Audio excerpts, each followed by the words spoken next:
नमस्कार दोस्तों आज हम समुद्र मंथन के उन 14 रत्नों के माध्यम से जानेंगे कि कैसे हम ईश्वर की प्राप्ति कर सकते हैं। उससे पहले आप हमारे इस वीडियो को लाइक करें और हमारे चैनल को सब्सक्राइब करें।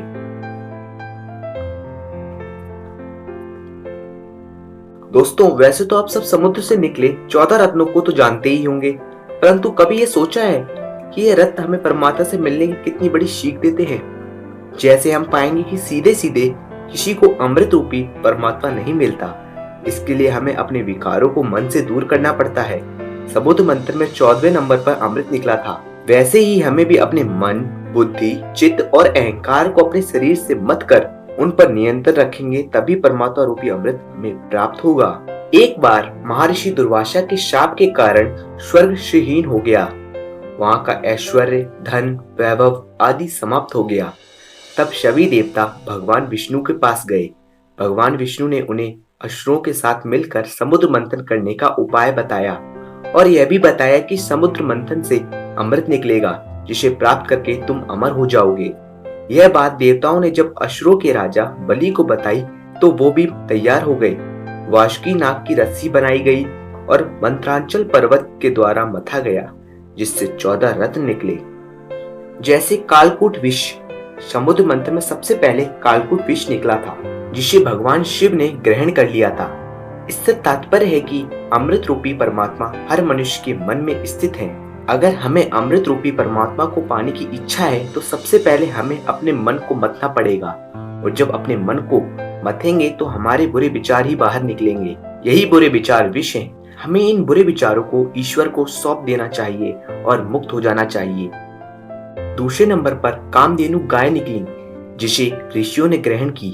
कामधेनु प्रतीक है मन की निर्मलता की, क्योंकि विष निकल जाने के बाद मन निर्मल हो जाता है और ऐसी स्थिति में ईश्वर तक पहुंच जाना बहुत आसान हो जाता है। तीसरे नंबर पर उच्चेश्वर घोड़ा निकला, जिसका रंग सफेद था। इसे असुरों के राजा बलि ने अपने पास रख लिया। उच्चेश्वर घोड़ा मन की गति का प्रतीक है और मन की गति ही सबसे ज्यादा मानी गई है। यदि आपको अमृत रूपी परमात्मा से मिलना है तो मन को अपने नियंत्रण में रखना होगा, तभी परमात्मा से मिलन हो सकता है। और चौथे नंबर पर ऐरावत हाथी निकला, जिसे 4 बड़े बड़े बहुत ही चमकीले दांत थे, जिसे देवराज इंद्र ने रख लिया। ऐरावत हाथी प्रतीक है बुद्धि का और उसके 4 दांत लोभ, मोह, वासना और क्रोध का। यहाँ पर चमकदार, शुद्ध व निर्मल बुद्धि से ही इन विकारों पर काबू रख सकते हैं। 5वें नंबर पर कौस्तुभ मणि है, जिसे भगवान विष्णु ने अपने हृदय में धारण कर लिया। कौस्तुभ मणि है भक्ति का प्रतीक। जब सारे विकार निकल जाएंगे तो भक्ति ही बचेगी और इसी भक्ति को भगवान ग्रहण करेंगे। 6ठे नंबर पर है कल्प वृक्ष, जिसे देवताओं ने स्वर्ग पर स्थापित कर लिया था। कल्प वृक्ष प्रतीक है हमारी इच्छाओं का।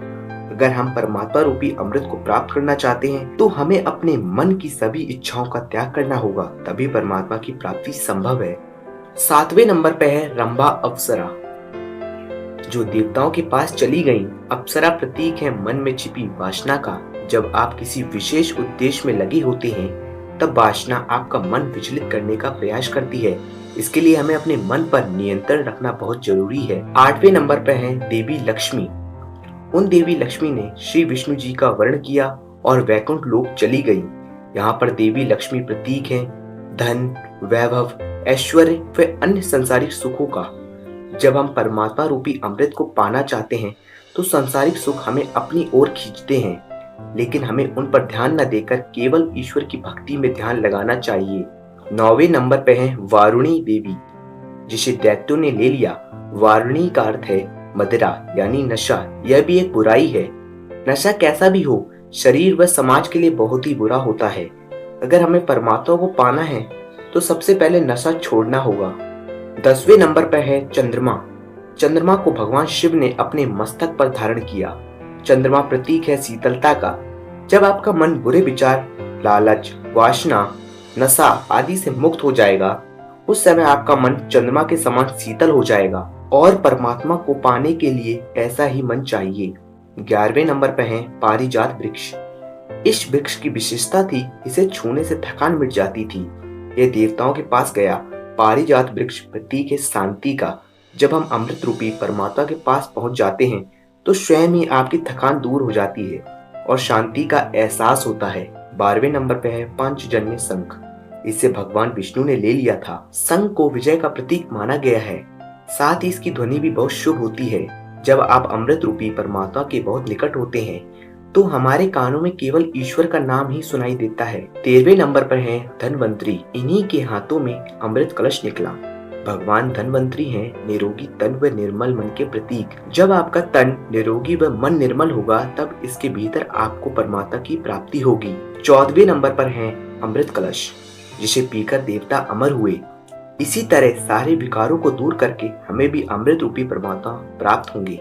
दोस्तों, अगर आपको ये वीडियो पसंद आई हो तो इस चैनल को सब्सक्राइब करें और इस वीडियो को लाइक करें और कमेंट करके ये भी बताएं कि आपको हमारी ये वीडियो कैसी लगी। धन्यवाद।